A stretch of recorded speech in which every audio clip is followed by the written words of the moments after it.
Seperti antum sibuk membaca SMS, WhatsApp, BBM. Coba lowongkan di antara waktu-waktu antum sehari berapa kali buka HP. Baca Al-Quran. Baca Al-Quran. 5 ayat, 10 ayat. Coba lihat nanti jeda waktu saja antara azan dan iqamah. Atau jeda waktu lagi nunggu azan kalau antum lagi di kantor. Atau jeda waktu selesai pekerjaan, duduk sebentar, habis minum air. Coba lowongkan waktu. Antara minum air, hitung detiknya pakai stopwatch. Minum air, anggap 15 detik. 15 detik antum pakai baca Al-Quran. Coba lihat berapa ayat yang antum dapatkan. Baca. Kalau tidak kapan nih? Ingat, dalam ibadah harus dipaksakan. Baru bisa. Kalau kita tidak paksakan diri kita, tanda kutip, tidak paksakan sholat malam, tidak paksakan berpuasa, tidak paksakan bersedekah, tidak paksakan mengambil Quran dari rak atau membuka aplikasi Quran di HP dan dibaca, tidak paksakan menjenguk orang sakit, tidak paksakan hadir di majelis ilmu, tidak bakal pernah bisa. Karena syaitan selalu menghambat kita. Allah mengingatkan dalam Al-Quran masalah itu. A'udzu billahi minasyaitonir rajim walladzina jahadu fina lanahdiyannahum subulana. Orang-orang yang jahadu fina artinya berusaha memaksakan diri menuju ke perintah-perintah kami, jalan-jalan kami, meninggalkan larangan-larangan kami, maka kami akan pandu dia menuju ke jalan-jalan kami. Lanahdiyannahum subulana. Kami mudahkan mereka untuk mengamalkannya. Karena prinsip dasarnya dalam masalah ibadah, ikhwan dan akhwat sekalian, sekali kita ketinggalan ibadah itu, sulit sekali untuk mengulanginya. Puasa Senin Kamis, kenapa antum gak puasa nih? Saya masih bingung kenapa ada orang gak puasa. Antum mati kalau puasa. Alasannya hanya karena panas, alasannya hanya karena kantor. Lalu kapan panas itu hilang? Gak bakal hilang. Tapi sekali Senin antum gak puasa, maka di buku amal antum nanti sampai hari kiamat kosong dari puasa Senin tuh, rugi sendiri. Ini butuh sebuah keyakinan, ada janji Allah di situ. Dan maghrib nggak kemana-mana, akan datang maghrib itu, akan datang maghrib. Kita akan buka puasa, Allah bukan menzalimi hambanya. Syaitan akan terus membisikkan dari pertama kita mau sahur atau bahkan mungkin tidak sahur, kamu tidak sahur nanti lemas. Itu semua godaan syaitan tepis. Manusia itu bisa hidup tanpa makan, tanpa minum minimal 3 hari. Tidak makan, tidak minum bisa hidup 3 hari. Gak usah antum khawatir gitu. Apalagi maghrib nanti sebentar, nanti sampai 5 detik, sedetik pun sebelum azan, syaitan masih godain supaya batalin puasanya. Dan dia akan kalah pada saat dengar azan, antum minum. Makanya kata Nabi SAW, lis-sha'imi farhatan. Orang yang puasa punya 2 kemenangan dan kegembiraan. Farhatun inda fitri, gembira yang dia dapatkan pada saat buka puasa. Di sini makna hadisnya bisa berarti kegembiraan pada saat dia minum karena hausnya hilang. Bisa kegembiraan karena dia berhasil mengalahkan syaitan. Dia akan dapat pahalanya. Wa farhatun inda liqa'i rabbi, dan kegembiraan pada saat dia bertemu dengan Tuhannya. Saya sering sampaikan di pengajian saya. Kalau seandainya kita masbuk sholat subuh 1 rakaat, mungkin ada uzur, mungkin sakit perut, anggaplah, ketiduran, anggaplah. Tapi uzur ini hanya akan melepaskan kita dari hukuman Allah Subhanahu wa taala, kalaupun di perbuatan itu ada hukuman. Tapi ingat, kehilangan pahala nggak bisa diperbaikin. Beda antara orang yang ketiduran masbuk 1 rakaat dengan orang yang dasarnya memang bangun dan tiap hari dia paksakan dirinya untuk mendapatkan dari rakaat pertama. Beda pahalanya, walaupun sama-sama hadir subuh. Dan yang masbuk 1 rakaat sampai hari kiamat, dia tidak akan pernah bisa memperbaiki kekurangan 1 rakaatnya itu. Coba kalau kita masbuk misalnya, pas datang imamnya sudah rakaat kedua, masih bisakah kita bilang, imam maaf kembali ke rakaat pertama untuk kita ikut dari awal takbiratul ihram?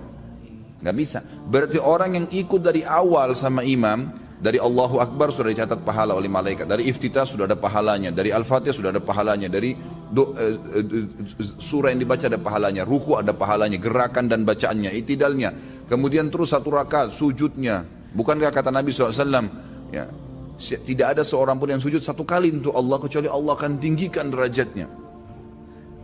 Waktu seorang sahabat berkata, ya Rasulullah, saya ingin bersama dengan anda di surga. Kata Nabi SAW, ada yang lain kau minta? Dia bilang, tidak ada ya Rasulullah. Itu saja, saya ingin bersama anda di surga. Pandu saya untuk itu. Kata Nabi SAW, bantu saya agar kamu bisa bersama saya di surga dengan memperbanyak sujud. Sekali kita kehilangan sujud, tidak bisa diperbaiki. Nanti kita sujud memang. Ya, tetapi kata para ulama, orang yang masbuk, yang dia dapat berjamaah, dapat pahala jamaah, gitu kan? Yang dia masbuk yang tersisa, itu akan mendapatkan pahala yang bukan berjamaah lagi. Artinya berkurang kan gitu. Dosakah dia? Tidak dosa. Nggak ada hukuman di depan Allah SWT karena dia ada uzur ya.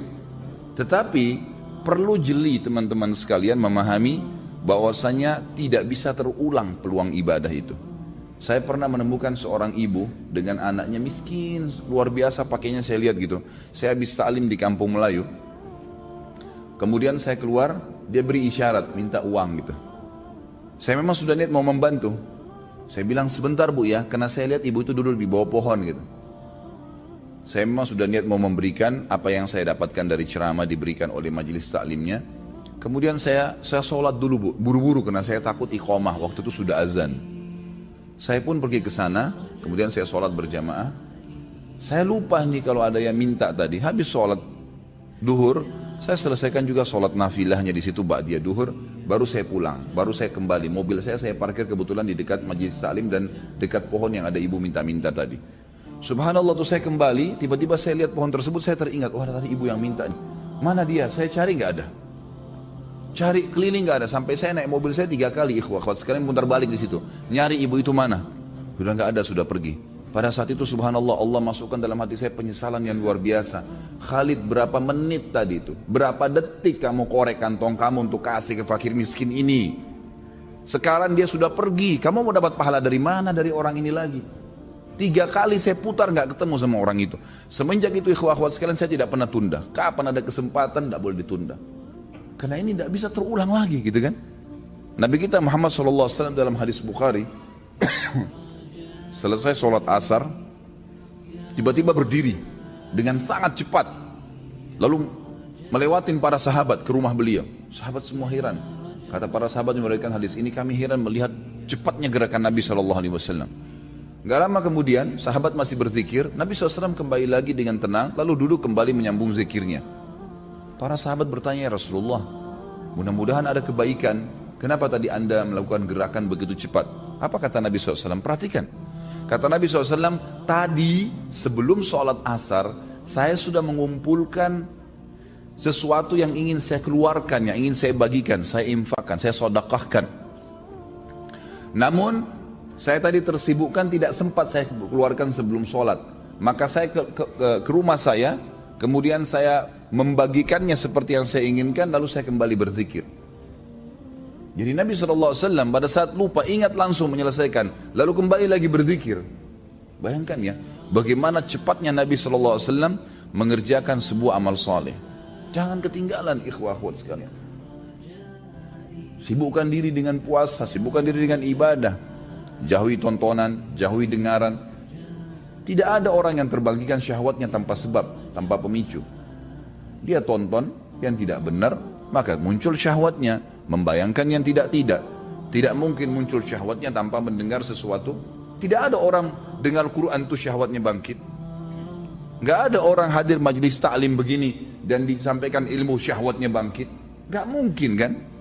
Kapan syahwatnya bangkit? Kalau yang didengar itu lagu-lagu cinta, lagu-lagu yang tidak masuk di akal, yang membangkitkan syahwat. Untuk apa ini? Allah mengatakan dalam Al-Quran, Inna sam'a wal basara wal fuada kullu ulaika kana anhu mas'ula. Hati-hatilah pendengaran kalian, penglihatan kalian, hati kalian bertanggung jawab semuanya pada hari kiamat. Allah enggak kasih kita mata ini untuk melihat yang haram. Allah enggak kasih kuping untuk dengar yang haram. Allah enggak kasih lisan untuk mengucapkan yang haram, tangan untuk menjamah yang haram, kaki melangkah yang haram, kemaluan ditumpahkan yang haram. Allah kasih kita fasilitas untuk lihat yang baik, telinga dengar yang baik. Ingat, anggota tubuh kita ini, kata para ulama, kalau makin sering kita sibukkan dengan ibadah, mata melihat yang benar, yang Allah bolehkan, telinga dengar yang benar, mulut mengucapkan yang benar, maka semua anggota tubuh ini, hati makin sering dilunakkan dengan ayat-ayat Al-Quran, dari pendengaran, dari penglihatan. Hati kan terpengaruh dengan 3 anggota tubuh ini, ya, telinga, mata, dan lisan. Maka pastikan anggota-anggota tubuhnya jadi lunak, kata ulama, seperti ya, pohon yang selalu dibasahkan dengan air, maka lunak daunnya, gitu kan. Sedikit dengar ayat jadi nangis, sedikit dengar ayat, ya, dengan telinganya hatinya jadi tentram, lisannya maka dia akan mengucapkan selalu yang baik saja, seperti itu. Ingat, ancaman Allah tidak mungkin luput. Banyak orang selalu tergiur dengan firman Allah SWT, Innallaha ghafurur rahim, Allah maha pengampun, tapi lupa, wa innallaha syadidul iqab, dan Allah berat siksaannya. Allah pengampun benar, tapi siksaannya juga Allah berat.